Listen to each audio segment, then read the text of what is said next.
Hello again, everybody. Red from Half Century Collecting Sports Cards. We're going to do another SGC reveal today. Before that, wanted to just congratulate the class of 2024 Hall of Famers, who you see right there. What I'm going to do is go through the between World War I and World War II SGC cards that I sent to SGC, see what I got. I forgot this one. I've done 2 episodes so far, the 71 vending cards that I got out of that unopened vending box, and then the pre-World War I cards, and I should have had this one in the pre-World War I's, but it's a 3-finger Mordecai Brown T205, came back at a 3.5. I think that's a pretty sweet card. And then the other thing before we go through the pre-World War II guys is I wanted to show 2 of the cards that I went through last time that but somebody had previously sent to SGC.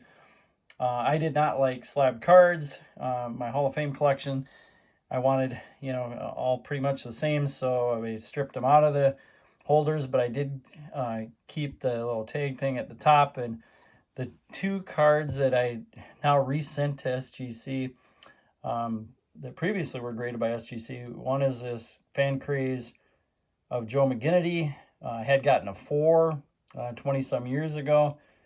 This time gets a 3. And Zach Wheat had gotten a 2 several years ago. This time gets a 1. And the cards are pretty much the same. I have not really done anything with them, so just shows you, it's a small sample size, 2 cards, but probably does show that there is a little different standard in how cards are being graded these days to how they were graded 20-some years ago. So going back to the cards I got, we've got a strip card here, 1921 Hall of Fame shortstop Dave Bancroft. Was a real good fielding shortstop, won 4 World Series titles. Got him back in a 1.5. Got another one from the same set, the W551 George Sizzler, St. Louis Brown, all-time great first baseman. I think that's a real nice card. That's one of my favorite strip cards that I've got. Came back as a 2.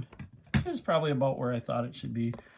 We got a Nielsen Candy card of High Pockets, George Kelly. Comes back a 1. It's got a little crease there, so it's what it should have been.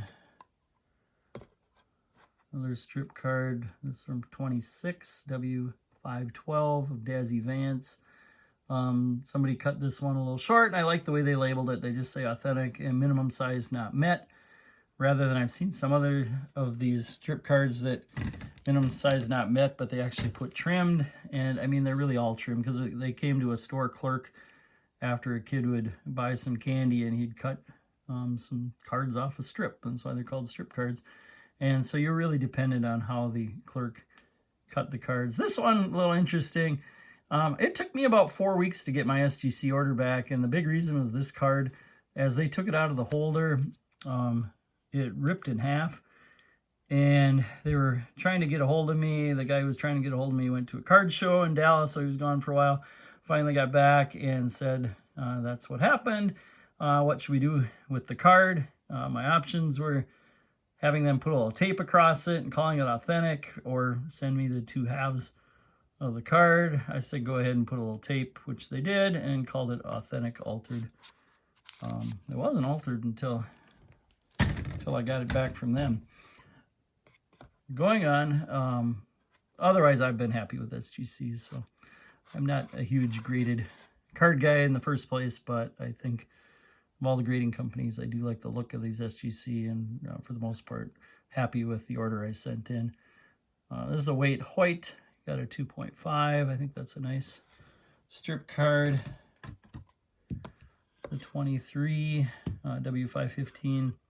One of Eddie Roush, one of the big guys from the Cincinnati Redlegs that beat the Black Sox that year. Get this Adrian Beltre back up there in my background. Got a Stan Kowaleski, W502. Hand cut card, 1.5. It's got a little staining on the bottom, so it's appropriate. Played games with those cards. Got a card with a couple pinholes. So I bought all these cards 20 to 40, I should say 45 years ago. Some of them off of eBay after eBay came around. Also card shows. Somebody probably had this on their bulletin board. And so it gets a 1 with the pinholes, which is where it should be. This is a card that it's got evidence of trimming. So somebody back in the day cut that one top to bottom. That's short, and that's where the trimming probably came. Side to side is good. We got a Sam Rice. These are the Goudies now, both the Rabbit Marinville and the Sam Rice. Nice card, just off-centered, gets a 4. Tattoo Orbits. This is a Gabby Hartnett.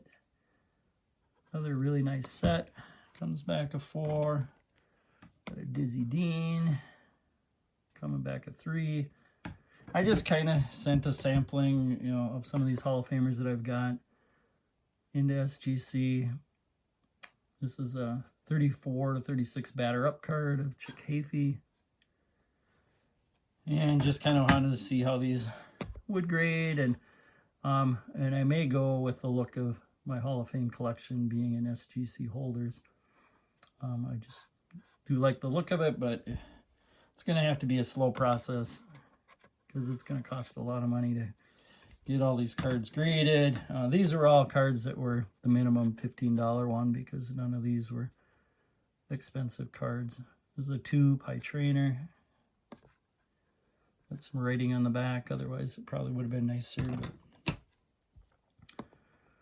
got a Kiki Kyler. My Hall of Fame collection, basically, I got 1 card that's a representative of each Hall of Famer. That's my goal. Got a few to go. All those new guys, I'm not going to get fancy expensive new cards. They're just going to get regular cheap cards because I'd rather spend my money on these older cards. We got a 1936 Gaudi of Paul Wainer. That's a cool set. Kids can play a game with that. And then the last one we'll show today, a Canadian card, 1937 O-Pee-Chee of Rick Farrell. On the back you can see the English and the French on the back. A 1 is what it deserved. Lots of stains on that card. I had written down some things of what I thought they should get, and they're pretty much all within a grade of what I thought. But that's all for today. Thank you for watching. We'll try to do something a little quicker the next time, probably back to my favorite 400 cards, or also get into my all-time best at a position. Catcher is going to be my next position. Thank you very much. We'll see ya.